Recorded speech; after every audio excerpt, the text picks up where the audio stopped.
So the season has settled a little bit, and I think it's definitely time to update the top 3 gods for every role for Season 7, specifically for patch 7.3 Grim Omens. For any of you new to this series, I cover which gods are the strongest in the current meta for every single Conquest role.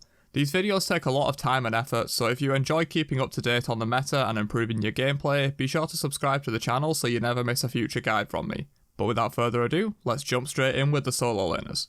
So the picks within each role aren't ordered, but I will let you know if I think one pick is way better than the others or anything like that. So solo laner number 1 is Camazotz. A pretty interesting pick, but definitely in the top 3 for solo laners right now. No other god in the game really can match Kama's sustain. He has built-in sustain through the 2 and the 3, and he'll also be building Cad Shield to boost that healing, and you can even get Glad Shield too if you want to. Plus, Warrior's Blessing is really strong right now, along with Chalice and potentially stacking multi-pots if that's the way you like to go. Kama is nearly unkillable in the laning phase, and it allows you to take risks that other solo laners can't to get a lead. He's one of the best solos right now to push that lead as well.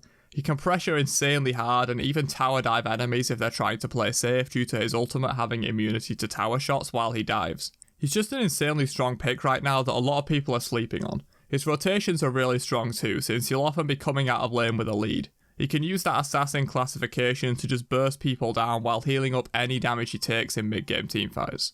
If you enjoy a more aggressive, more damage-focused solo laner, then definitely give Kama a try in patch 7.3. From aggressive assassins to a more defensive warrior, Amaterasu is my second pick for solo. It's honestly a misconception that Amaterasu has a bad early game.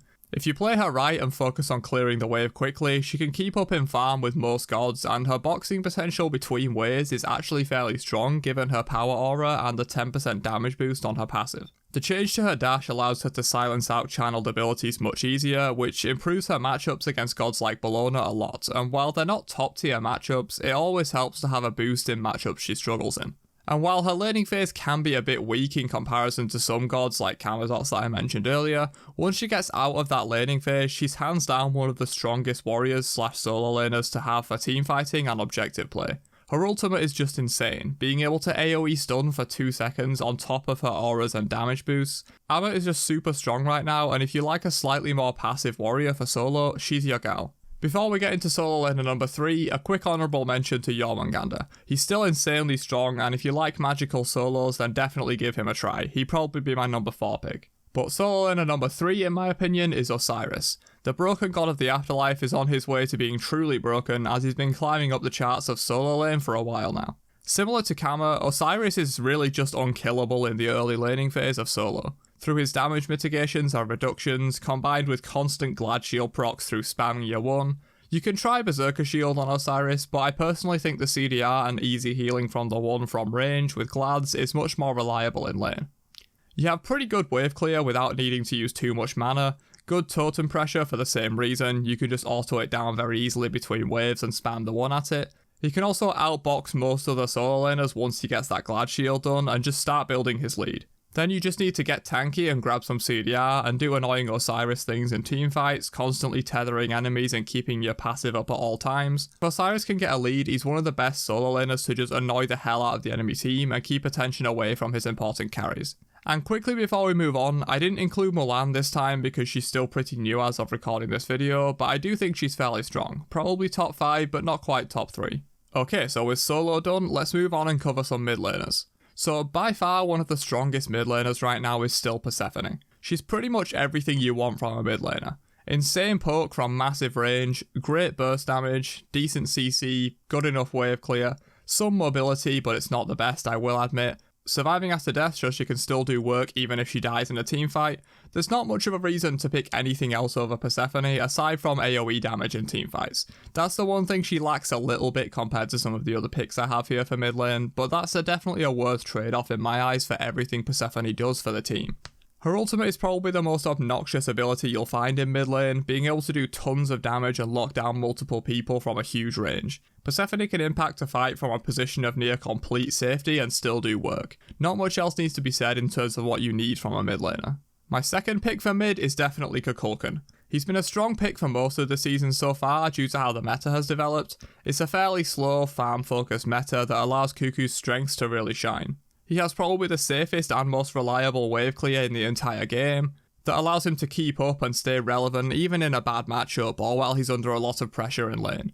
And once he gets to late game with his passive online and a few items done, he does some of the highest damage in the game for mid laners and can completely lock down areas of team fights, especially if they're in the jungle. Anyone who's played Smite in the last month or so will probably know why Cuckoo is here. He's definitely one of my top 3 mid laners right now. So for the final mid laner slot, I had a bit of trouble choosing. There's a few mids that I wanted to include here, and I think they're on fairly similar power levels, those being Merlin, Scylla, and Ula.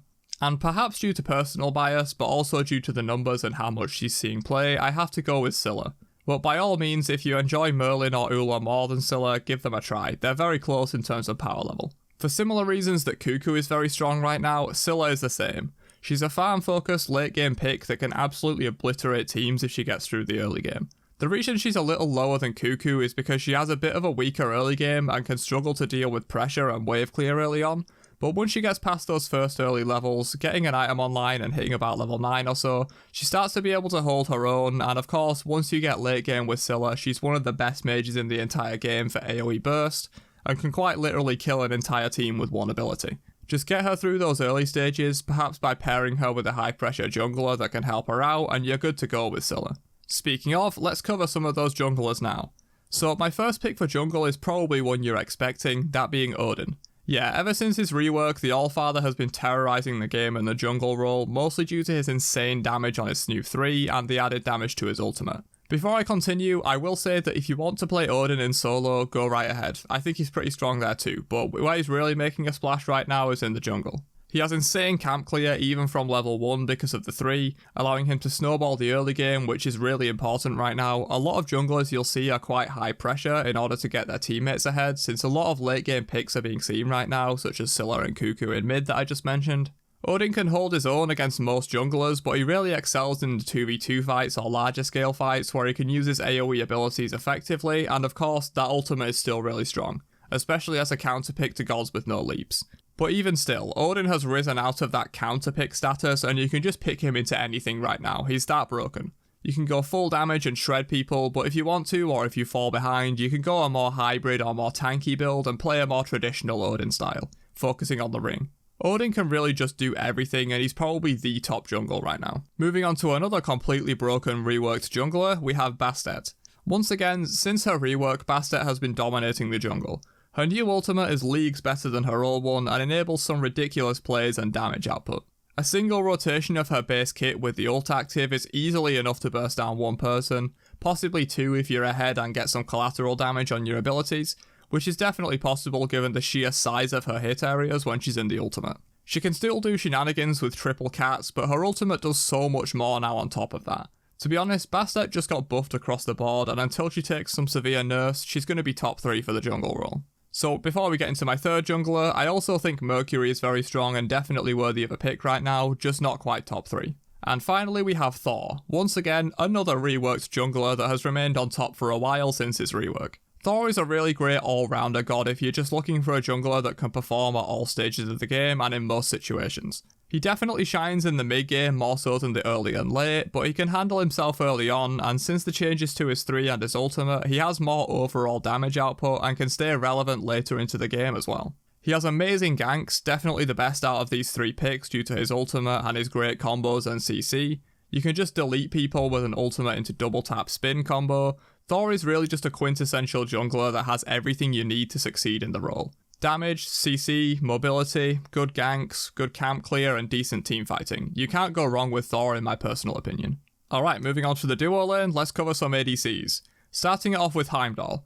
Now if you've been playing Smite at all in Season 7, I'm sure this pick is no surprise. Heim dominates the duo lane and is hands down the number 1 ADC in the game, potentially the number 1 god in the game in general. His damage is insane, he's super safe, he has great CC and amazing wave clear. He dominates not only the early game of duo lane with the support, but also does great in the 1v1 and in team fights as well. There's just not much Heim doesn't do better than other ADCs, and there's no reason to not pick him right now if you want to win. That is if he's not banned, which he should be in every single ranked game you play. So the second 2 ADCs are a big step down from Heim, but are still very strong. It's just that Heim is so busted that he makes powerful ADCs look weak. So ADC number 2 is Jing Wei. Jing is just the ever-present safe pick in the duo lane. She does really well with crit right now given the rage buff, but she can also go into a Kins and Pen build if that's what you need in the current game. She's very flexible and very safe. She can pretty much ult away from anything bad that comes her way and then continue farming. If she gets poked out in lane, she can back for free and probably miss 0 farm because of her passive, and once she gets that safe farm and comes out of the laning phase, she can dominate teamfights in traditional ADC fashion. While she's not the most devastating late game hunter, gods like Rama and Xbal can definitely trump her in that regard.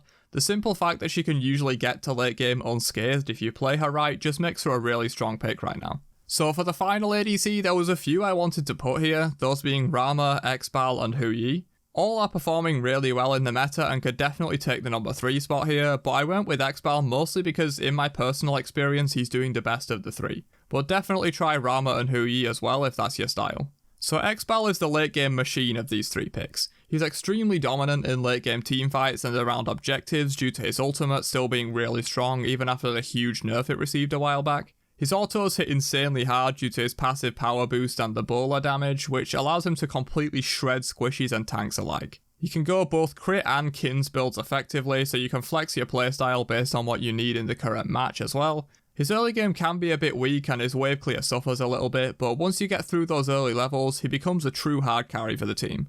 Alright, last but not least, we have the final role, supports. So once again, there's a clear frontrunner for best support in the game, that being another new-ish god, Yamoja. No cooldowns, absolutely ridiculous damage. Seriously, Yamoja will often be out damaging everyone else in the game for the early to mid game because her base damages are just not okay and her abilities have no traditional cooldown.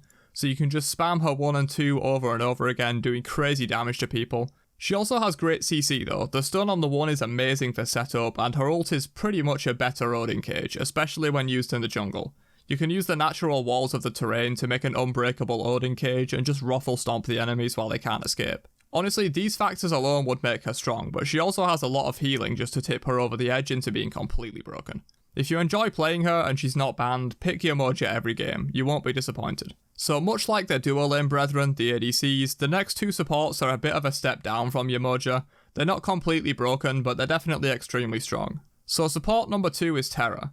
Terra seems to be one of those gods whose kit is just always strong, and she seems to find some relevance in nearly every meta. In the current meta though, she's seeing a ton of play and is looking like one of the strongest supports in the game. Her ult is flat out busted, probably the best support ult in the game, and top 5 overall for best ultimates. The sheer amount of power swing it creates in teamfights is just nuts. Hitting it on 2 enemies and 2 allies is already broken, and god forbid you hit more than that. But she isn't just an ult bot. The rest of Terra's kit provides her team with great CC and setup, as well as decent initiation with the huge AoE root and stun follow-up. She's no Yamoja, but Terra is still a force to be reckoned with in the support role right now, and I definitely recommend picking her if you enjoy playing her. So before number 3, I want to give a quick mention to Geb. He's been rising in play rate and success recently, and I can definitely see him emerging as a top 3 support pretty soon. Geb's shield is always strong. But moving on, support number 3 for the list is Jing Chen. He's a new face we haven't seen in a while for top supports, but I definitely think he's worthy of a top 3 placement. I'm just gonna say it, his 1 is probably one of the best support basic abilities in the entire game, and people don't give it enough credit. It shuts down any auto-attack reliant characters and strategies completely for 4 whole seconds.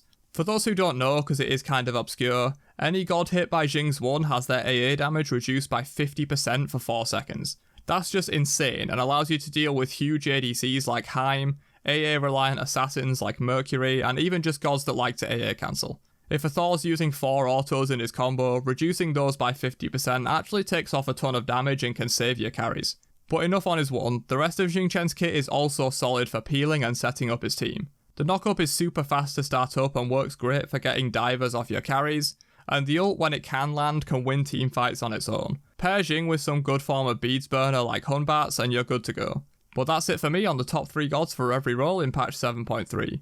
If you enjoyed and or learnt something from this, then be sure to drop a like and subscribe for more content in the future. Let me know what you think of my picks down below, and I'll catch you guys in another video soon. Have a great day, stay safe, and peace out you nerds.